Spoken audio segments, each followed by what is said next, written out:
ever had Correct. money. Correct. So the universe, if you think that, and you think it a lot, if you are in that kind of a mindset, the universe hears that and thinks that that's where you're happy, and that's exactly what you're going to get. Yeah, one of the harder things for people to understand is that in a vibrational universe, there is no such thing as no. Right. It just hears the rest of it. Correct. Right. And so if I'm saying I'm not getting what I want, then the universe says I'm getting what I want, and so it keeps giving me what it is that I think I don't want. Right. Right. One of the challenges that I think that a lot of people have with the principles of the law of attraction comes from a place of saying, well, I think how I'm feeling is somebody else's responsibility. They made me angry. They made me sad. They made me scared. And nobody can make us anything. Mm-hmm. We can choose how we're going to feel. And people who are in a negative relationship, or maybe some of your listeners are in an abusive relationship or have been in an abusive relationship, and they would be sitting here today and they would be saying, Kai, there's no possible way that I was trying to attract somebody who was going to abuse me. And that's true. You weren't trying. No, you weren't trying. It was one of the little cards we were reading earlier that somebody sets out and says, geez, I want something yellow and I want something blue. And the universe answers both by giving you something green. Mm-hmm. And you'd say, well, I didn't ask for green. Mm-hmm. But the universe keeps giving you the things that you want, and you may want something positive. I think about being on online dating. Maybe some of your listeners are on Match.com or eHarmony or some of the online dating. And I have a couple of friends who are on those sites, and they keep saying, I just can't meet anybody that's really attractive to me. Everybody that I meet is this, or everybody that I meet is that. Well, guess what? That's what you're going to keep meeting, because that's what you're focusing on. Mm-hmm. And if you can find something positive about that person and say, well, it's not somebody that I probably am going to have a relationship with, but I really like the fact that they opened up and talked to me as a real person. And dwell on that communication skill. Say, well, now I know what I want. Mm-hmm. See, I know what I don't want. And instead of focusing on that, I change and I focus on what it is I do want, and say, well, now that I know what I don't want, I get what I do want. And so now I can start focusing on what I do want instead of always focusing on what I'm not getting. So something that you said over and over again is focus on you. Yes. Focus on you. If there's something wrong with your relationship, don't dwell on what's wrong with it. Correct. And a relationship, I can't remember what book I was reading, but it said that the relationship that you're currently in is the best example of your manifestations. Absolutely. So if things aren't working in that relationship, you have to really work on yourself. And if you come from a place of love, like Marianne Williamson says, and try to see the good, and if it's absolutely impossible, then, but boy, there's so much work that you can do on yourself, and even if that relationship doesn't work out, you'll be ready for another one. You'll be ready for the one that you want.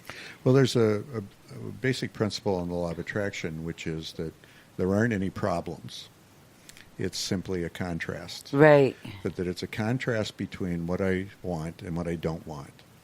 So if I want to have a really nice job where I'm making a lot of money and I have people around me that I like working with and I enjoy the benefits that it affords me in terms of the time that I'm working or what the income is or the time that I can get off and have health care provided for me or those kinds of things, if I get those things, then I'm usually pretty happy, because I'm getting what I want. Right. But all of a sudden, a new boss gets hired and comes in and starts ordering us around and doing things that the other boss didn't.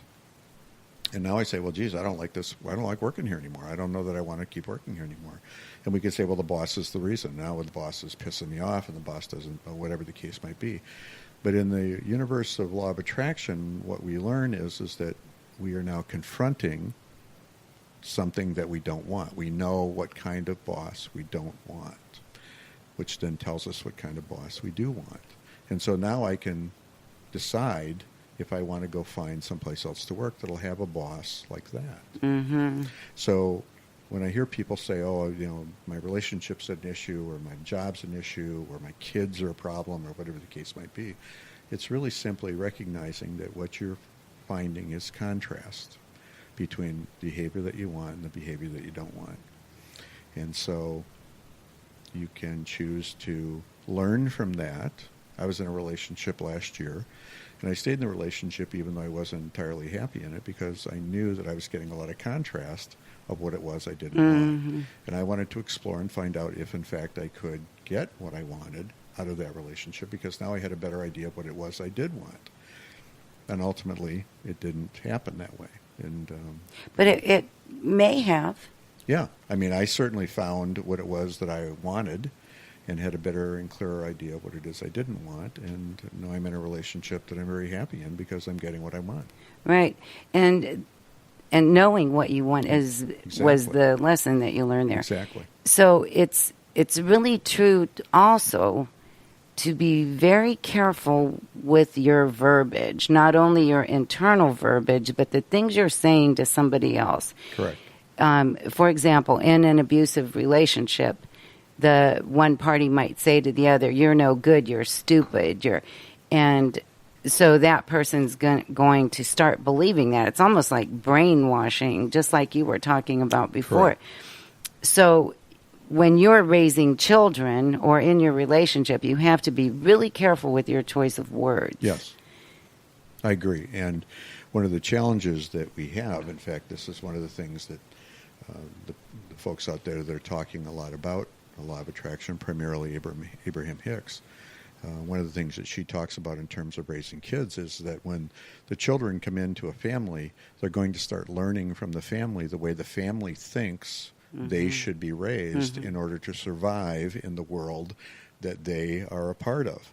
And so if they are in a rather affluent circumstance, then they're going to raise their children in a way that says, this is how you make your way in an affluent environment. If the child is raised in a economically depressed family, then they're going to say, this is the way you need to behave in order to survive in this depressed economy or in this depressed life that we have together.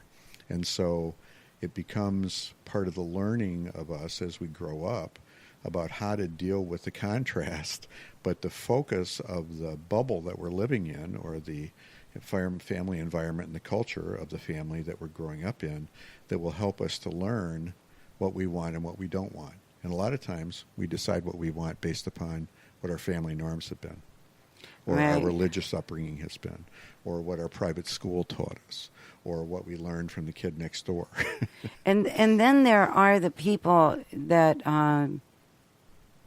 don't take it as learning. Correct. Like there's tons of people. Look at Wayne Dyer. He was in an orphanage for how many years? He was very poor. And yet look at what he brought himself to. He raised because he always believed in himself. Right.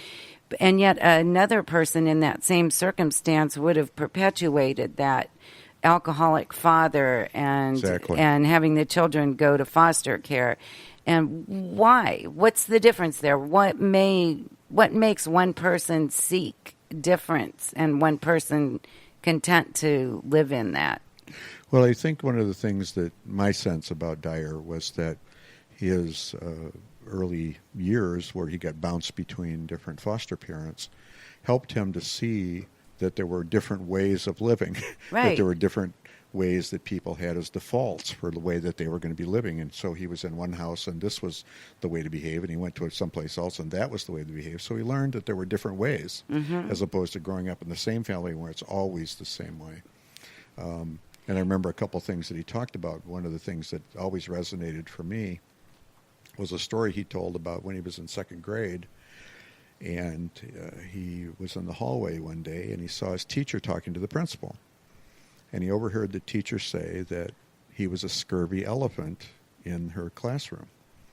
And he didn't know, scurvy elephant. I have not heard this. Oh yeah, and story. he didn't know what that was. What is it? And this principal was kind of commiserating with her, and so he went home and he asked his foster mother, said, "I don't know what a scurvy elephant is," and she said, "I don't know what that is either." So they called the principal and said, "Wayne overheard her teacher saying that he was a scurvy elephant, and we don't know what that means. Can you help us understand it?"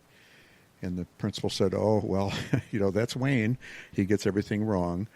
He didn't say she didn't say he was a scurvy elephant. She said he was a disturbing element. Oh, oh, in her that's classroom. funny. And he said, so he's always sort of thought of himself as a scurvy elephant. That was the way that he sort of self-identified. Right. And he never thought of himself as deprived. No. He never thought that he wouldn't succeed. But here's the person right next to him in that same home having no hope, no goals, no anything, because he thought he was destined to. What's the difference? Why? Well, I think in Dyer's case, in terms of some of the things that he did later on to become the Wayne Dyer that we knew, was that he had to rely on himself. And so he knew that other people were not going to be responsible. He wasn't willing to let other people be responsible for his life.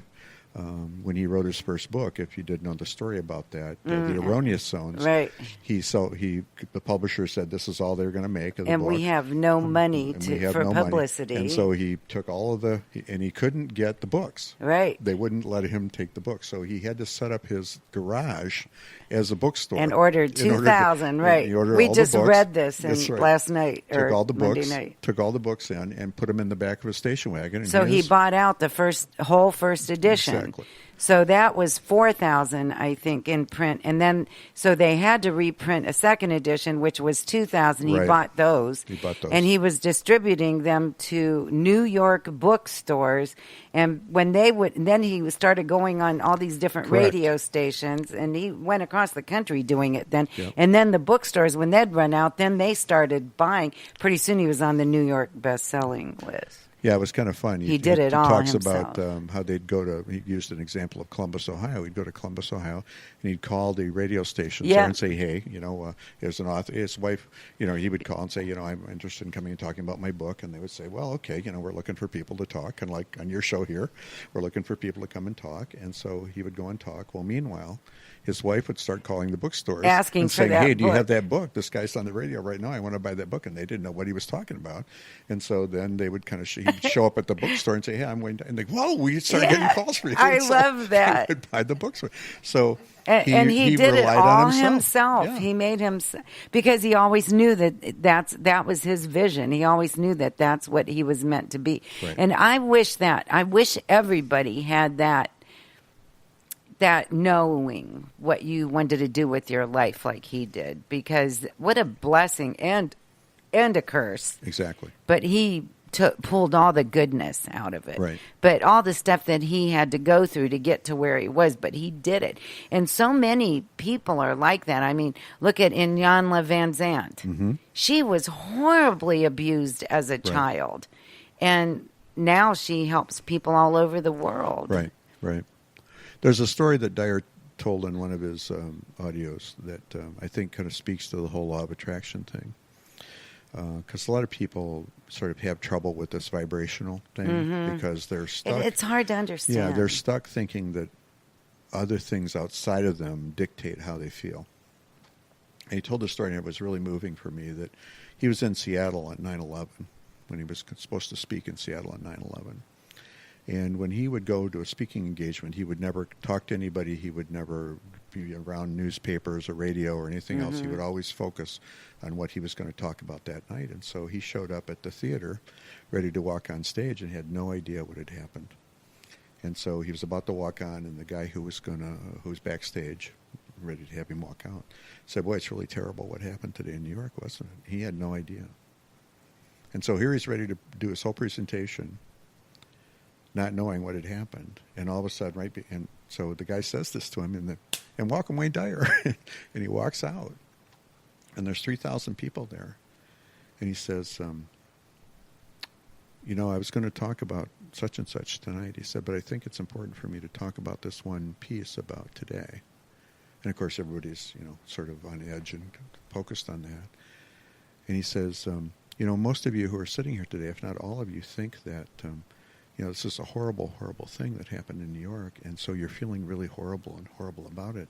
And you think that the reason you're feeling horrible about it is because of what happened. And he said, I had no idea what had happened in New York today before I just walked on stage. And so I went through my day not feeling horrible at all. So if the events in New York were making everyone feel horrible, I would have felt that, even though I